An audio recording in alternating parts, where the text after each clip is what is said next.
बाप दादा की संपत्ति को जो बढ़ाता है वो सपूत कहलाता है, और बाप दादा की संपत्ति जो बेचता है वो कपूत कहलाता है। एक कपूत सरकार चल रही है हिंदुस्तान में, मोदी जी की सरकार।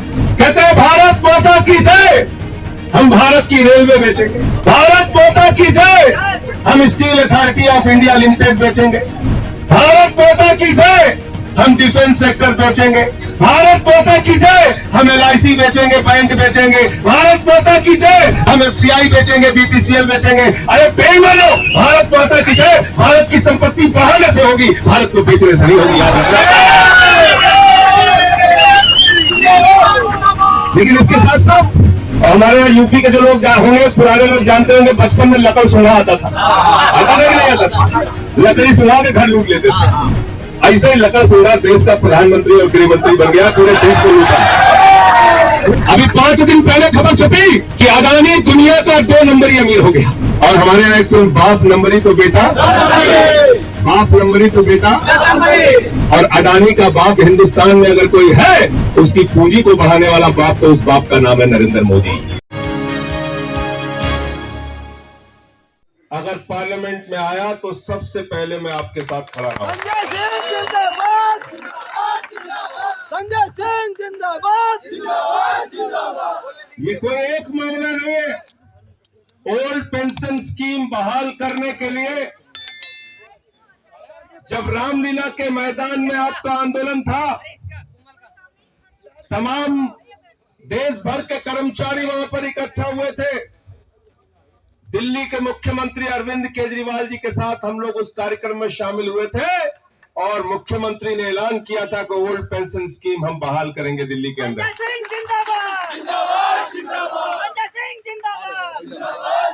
उत्तर प्रदेश के अंदर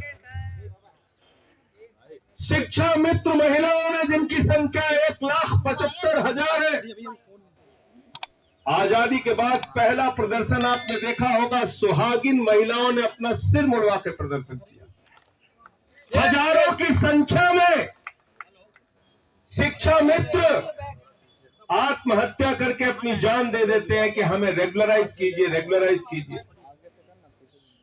अनुदेशकों का मामला आया, उनका मामला पार्लियामेंट में उठाया, शिक्षा मित्र का मामला उठाया, पेंशन का मामला उठाया, और मैंने कहा चेयरमैन साहब, 40 दिन तक अगर कोई आदमी MLA हो जाता है, पूरी जिंदगी पेंशन पाता है।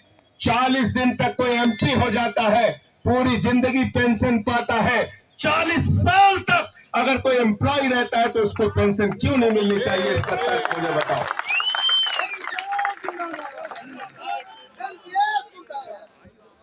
और पैसों के साथ साथ ये पेंशन हमारे स्वाभिमान का भी सवाल है।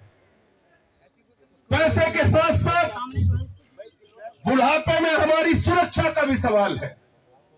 पैसे के साथ साथ 60 साल की उम्र के बाद अगर बेटा बाप को नहीं पूछता तो उसके जेब में कम से कम पेंशन का पैसा रहता है कि अपनी पत्नी को कोई भी जरूरत पड़े तो उसकी सेवा कर सके, अपना खर्चा चला सके। इसलिए भी पेंशन जरूरी है।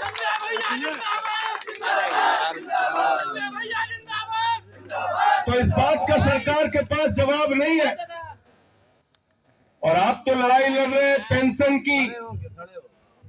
आज तो हालत यह हो गई कि भारत की सरकार 6.5 लाख करोड़ रुपए का हिंदुस्तान की संपत्तियां बेचने का प्रस्ताव लेके आई है। कितने का?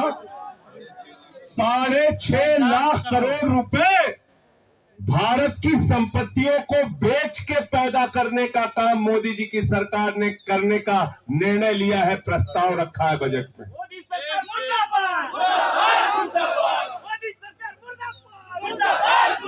हम अपने बचपन से सुनते आ रहे हैं कि बाप दादा की संपत्ति को जो बढ़ाता है वो सपूत कहलाता है, और बाप दादा की संपत्ति जो बेचता है वो कपूत कहलाता है। एक कपूत सरकार चल रही है हिंदुस्तान में, मोदी जी की सरकार। कहते हैं भारत माता की जय, हम हम भारत की रेलवे बेचेंगे। भारत माता की जय। हम steel authority of India limited बेचेंगे।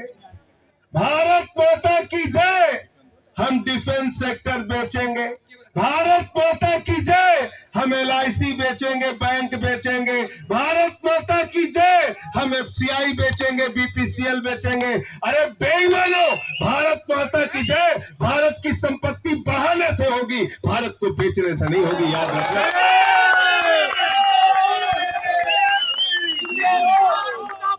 लेकिन इसके साथ साथ अगर रेलवे के कर्मचारी होते तो वो बताते जहर खुरानी का गैंग चलता है रेलवे में।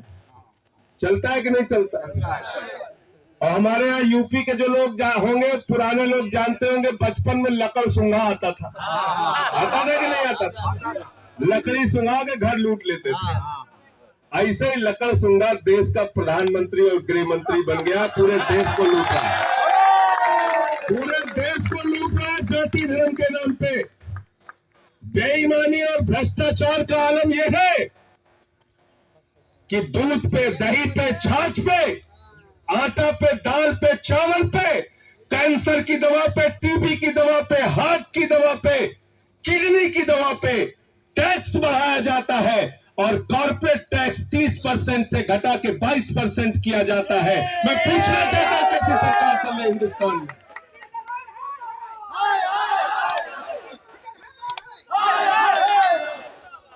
कर्मचारी कहता है पेंशन दे दो, सरकार कहती है पैसा नहीं है। नौजवान कहता है नौकरी दे दो, सरकार कहती है पैसा नहीं है। किसान कहता है फसल का दाम दे दो, सरकार कहती है पैसा नहीं है।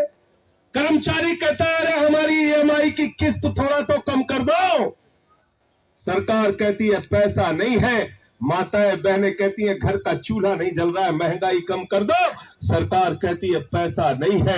अरे आपका पैसा गया कहां, जरा सोचना। ये पैसा गया अडानी के पास, अडानी के पास। अभी 5 दिन पहले खबर छपी कि अडानी दुनिया का 2 नंबरी अमीर हो गया।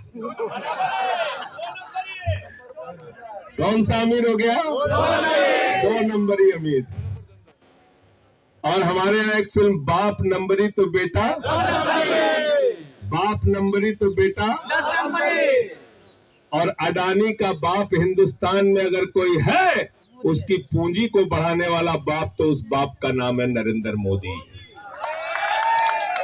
खुल के बात करनी होगी इस देश के अंदर, चोरी चुपके से बात नहीं होगी। मोदी जी सामने आओ और हिसाब दो हमको कि भारत 116 देशों की सूची में, हंगर इंडेक्स में, भुखमरी के मामले में 101 नंबर पे पहुंच गया। अडानी दुनिया के अमीर देशों की सूची में, अमीर लोगों की सूची में 2 नंबर पे पहुंच गया। उसको 2 नंबरी काम करा करा के तुमने दुनिया का 2 नंबर का अमीर बना दिया और देश को भुखमरी की कगार पे पहुंचा दिया। लड़ाई इस बात की है कि बराबर हिस्सा सबको मिलना चाहिए। लड़ेंगे, जीतेंगे। हम लोग नारा लगाते रहे हैं 25 सालों से आंदोलन में कि दम है कितना दमन में तेरे, देख लिया है देखेंगे, और कमाने वाला खाएगा, लूटने वाला जाएगा, नया जमाना आएगा, नई रोशनी लाएगा।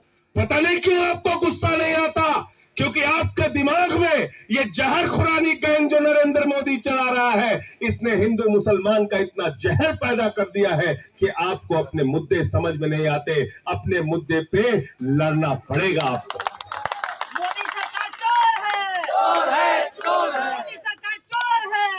आपका पैसा चंद पूंजीपतियों के ऊपर लुटाया जा रहा है।